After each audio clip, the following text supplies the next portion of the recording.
সুপ্রিয় দর্শক, আপনার ভিডিওর স্ক্রিনে যে ডান্সটি দেখতেছেন, এই ডান্সের কারণে কিন্তু এই ডান্সারের বিবাহ ক্যান্সেল হয়ে গেছে, বিচ্ছিন্ন হয়ে গেছে বা ভেঙে গেছে, যেটা আপনারা বলতে পারেন ইটস ওকে, নো প্রবলেম। সুপ্রিয় দর্শক, একজন মেয়ে বিবাহ উপলক্ষে হুবহু কীভাবে পারে নির্লজ্জতার সহিত, বেহায়াপনার সহিত এভাবে খোলামেলা ডান্স করতে? সুপ্রিয় দর্শক, এই হবু বউ যখন বিবাহের আনন্দে, নিজের বিবাহের আনন্দে ডান্স করতেছিল, এই ডান্স যখন হবু শ্বশুর দেখা মাত্রই হবু শ্বশুর অর্থাৎ তার হবু স্বামীর বাবা এই ডান্স দেখে পুত্রবধূর বিবাহ ভেঙে দিয়েছে।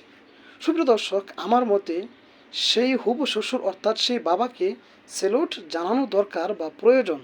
সুপ্রিয় দর্শক, আপনাদের কি মনে হয় এই ডান্স দেখে এই বিবাহ বিচ্ছিন্ন হওয়ার কারণে অনেকেই কিন্তু ব্যথায় ব্যথিত হয়েছেন বা আফসোস করতেছেন?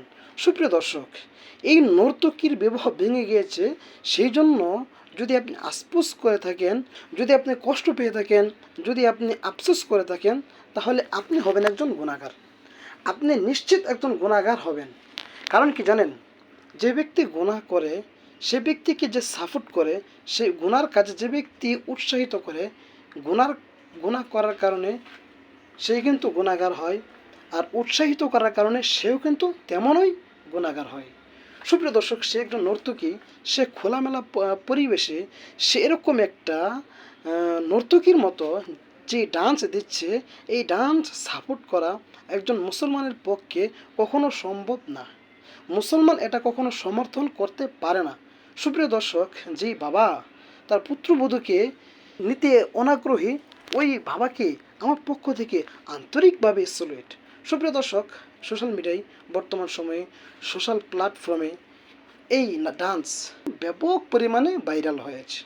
সুপ্রিয় দর্শক, এই ডান্স থেকে